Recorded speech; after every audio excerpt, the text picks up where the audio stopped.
Dolos, mistress of deception and All trickery. that remains is your You sacrifice. are more powerful than he can Humanity imagine. has outstayed its welcome. The dead shall inherit the earth. Listen to the sound of my voice. Can you hear me? Who's there? I can't see you. My name is Dr. Salim. We've met before. Dr. Salim. Where am I? You have fallen between the world of the living and the dead. The void. I'm dead? No, I can't be dead. Deimos, I have to stop him. And you still can. I'll explain as we go. For now, you must trust me. Think back to Coalescence. The start of your journey. The beginning. The beginning.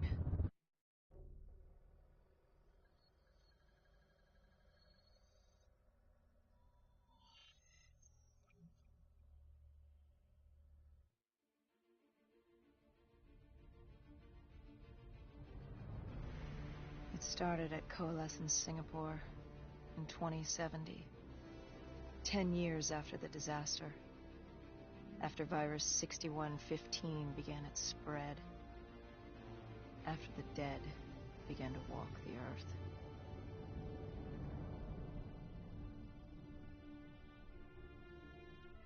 We'd lost comms with John Taylor's squad, another undead extermination team.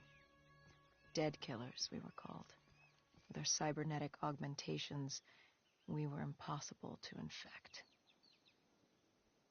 We were trained to terminate the undead.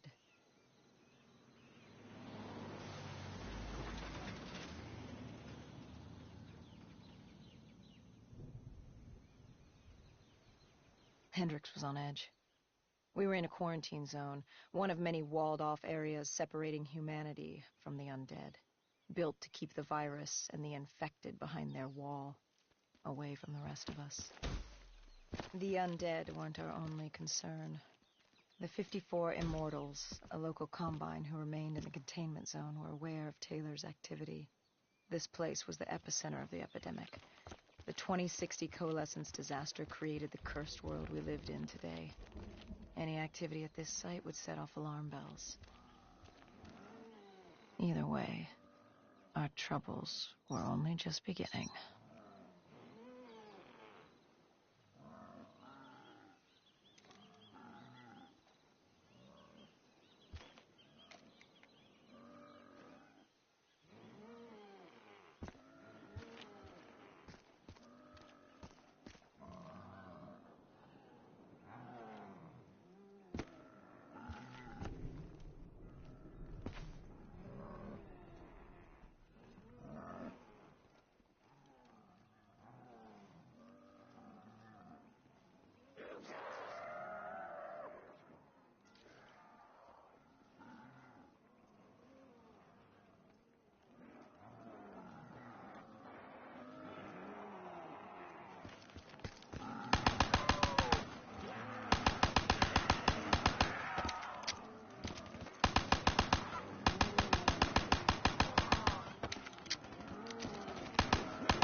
We should have known that the ASP wasn't doing it. If we were going to bring it down, we'd need to disable his shield and find a rocket launcher.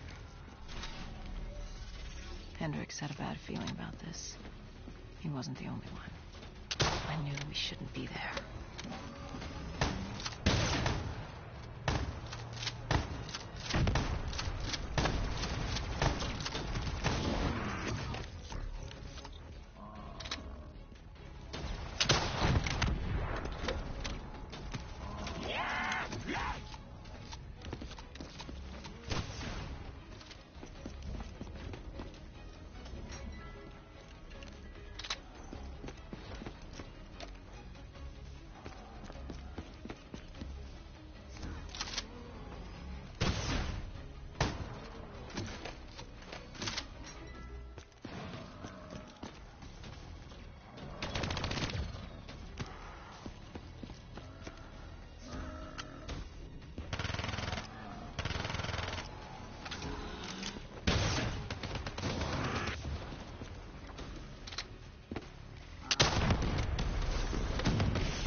Coalescence. Enhance yourself for a better tomorrow. They'd been the forefront of technology, always wanting to improve the individual, the future of you. What happened?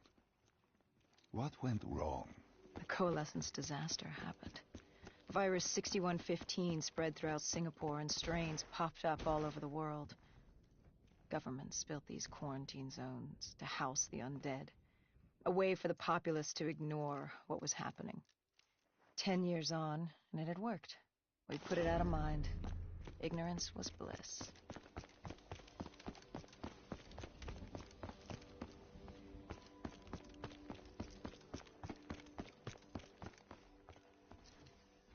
What was so special about this operation? It was supposed to be by the books. 5 years after our cybernetic augmentations, Hendricks and I were a well-oiled machine. Quarantine sweeps, recon, search and rescue. It's just what dead killers do. But we'd never been sent after one of our own before. John Taylor's systems had gone quiet. With our direct neural interface, we're hardwired into Winslow Accord servers. Observation knew if you were dead or alive. For Taylor to be neither, that was unusual.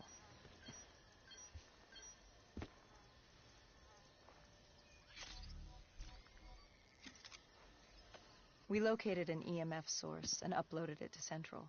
It was a 54 immortal audio log, detailing unusual activity coming from the server room at the lowest level of the building.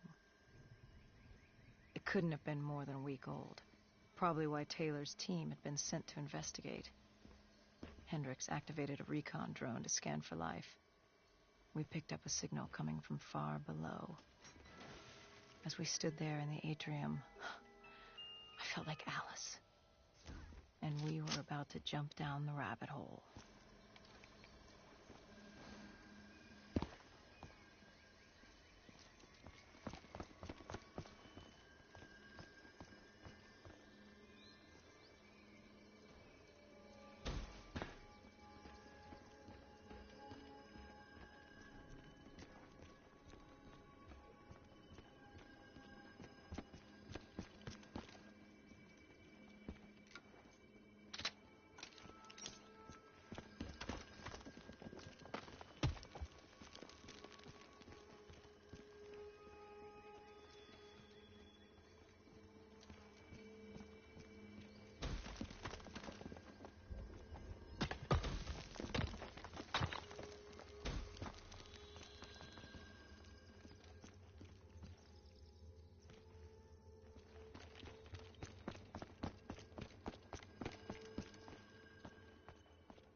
Our drone picked up activity ahead.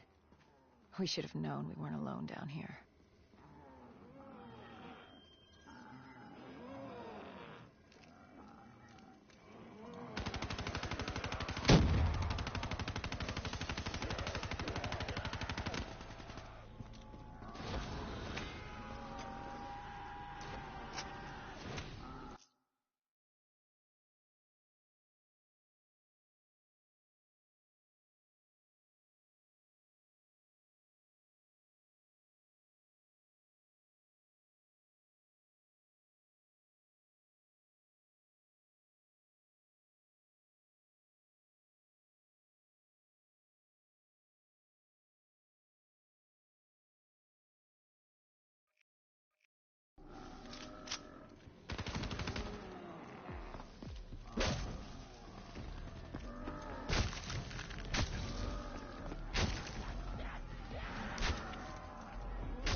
When man fled the virus, they left behind thousands of active robots.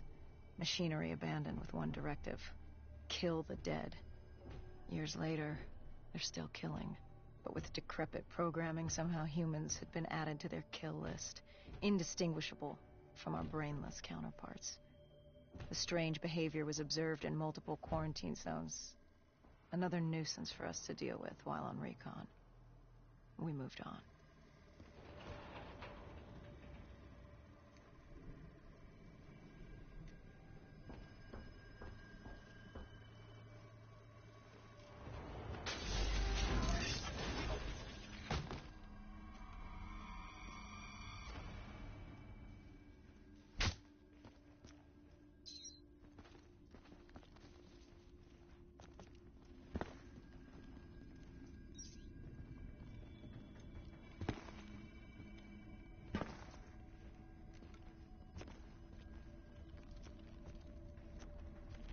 We reached the silo's floor, but the signal came from lower still, below Coalescence.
Did you have any inkling of what waited for you? No.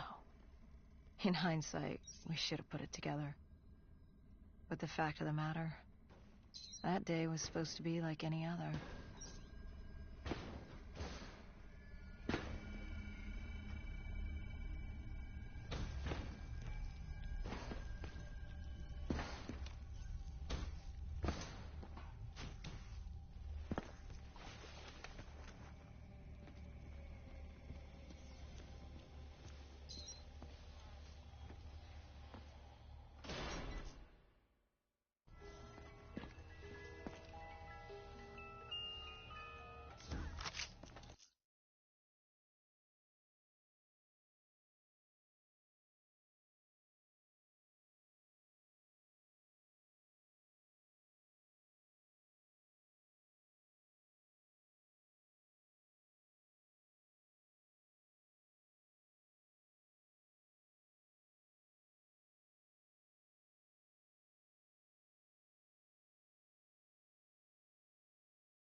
What did you find below Coalescence? A CIA black project. Project Corvus. Unknown to the world, and unknown to most people in the know. As off the record as it got. A redacted footnote in Langley's history book. Part of me wishes we just turned back. Why? Well, it would have been easier. For me. For Hendricks. For the world. Is it such a bad thing? To want to be blissfully ignorant in the face of daunting adversity? We didn't have a choice. Those who find fate thrust